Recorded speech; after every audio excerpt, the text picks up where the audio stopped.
Alright guys, so if you've been watching the changelog, which I never do, I don't pay attention to this stuff, but some notes came out yesterday. War Thunder, Regia Marina, changelog. Cool background. Hey look, apparently we got some boats, ground vehicles, aircraft model changes, but hey, big one, flight model changes. Check this out. Scimitar F1, a bug leading to the incorrect operation of aileron amplifiers resulting in a decrease of angular roll speed at subsonic speeds has been fixed. There will now be no speed drop. I don't really know what that means. Operation of aileron amplifiers. Okay, well, apparently there's something going on with the ailerons. That wasn't really the original issue that I had, but let's go ahead and test this out and take a look real quick and see if this aircraft actually got fixed.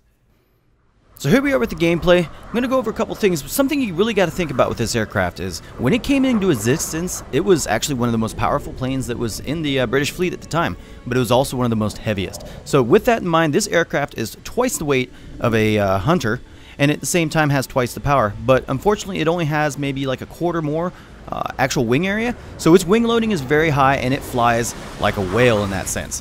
But it does have a ton of power. The rudder issue is still somewhat prevalent. As you can see right here, we're up around 900 kilometers an hour and the rudder is definitely posing some issues, but we have missiles, we can catch our guys off guard. That's my second kill right there. That guy's going to go down real quick. We're going to get a little bit aggressive here and you're going to see just how this aircraft performs. But I will say, slow speed performance, this thing is an absolute whale, but at least now I have control of this aircraft. I can control it to do what I want it to do. It is not doing anything that I can tell so far that is uncommanded. We're not seeing the issues that we saw when I first made a video on this aircraft. Right now, this aircraft is completely flyable.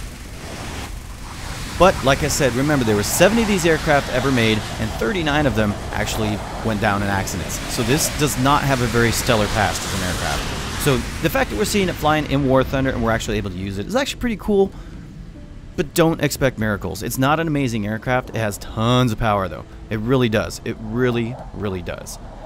With that in mind, should it be facing, because it's at 8.7, it means it can face 7.7 aircraft. It probably shouldn't be facing 7.7s. That being said, your worst enemies are probably MiGs because you'll never be able to outturn them. And F5 is probably your biggest threat. Hunters, you can toy with Hunters a little bit, but your high-speed maneuverability, I rely a lot on the keyboard with this aircraft. I really, really do, because when you start using a mouse and the rudder just isn't there, it does weird things. So if you're good with the keyboard, you might be good with this aircraft. Prime example coming up right here. I'm going to use the keyboard on this shot. I'm going to try and disengage the mouse the best I can, and this keeps the rudder out of the scenario when I'm going at these high speeds, and it allows me to make that shot. That is not a kind of shot that I normally take. I usually keep my mouse engaged, but because of the rudder issues at high speed, this is how I fly it. And I'm going to miss a few shots, but I think I'll have a better chance hitting those shots than I would if I actually used the mouse at high speeds. Now, when you get down to about 800 or below 800, the rudder's not an issue. It's, like I said, it's very, very flyable. So with that in mind, really, this plane's flyable. I enjoy it. You've got a very narrow window, though, between 600 to 800 kilometers an hour. Probably about your best combat, best maneuverability. But because you are not that maneuverable to start with, that's not necessarily the situation you want to be in. But thankfully, you have the power to get away from it. So I get in like little turn fights with MiGs and stuff like that, and once I see them go up, I just drop my nose and run away. Reset, try it again. So a couple notes quick on the rudder. Most of you guys probably know that this rudder issue is actually historically accurate. But originally when they brought it into this game, they might have did a little bit fudging on the numbers because it locked up a little too early. Now it locks up pretty close to where it should be. According to the flight manual itself, it says the rudder is almost removable above 520 knots. 520 knots is around 960 kilometers an hour. We're pretty close to that right now. So it makes sense. Historically, I think this aircraft is actually flying as it should right now without going too deep into the manuals. And again, like I said, completely flyable aircraft right now. And again, most of my matches so far have been about 9.0, 8.7 matches. You get the occasional up tier. If you get an F100 on your butt, you're dead. You're not going to be able to do anything against an F100. Especially the F100A, he can outroll you at every instance.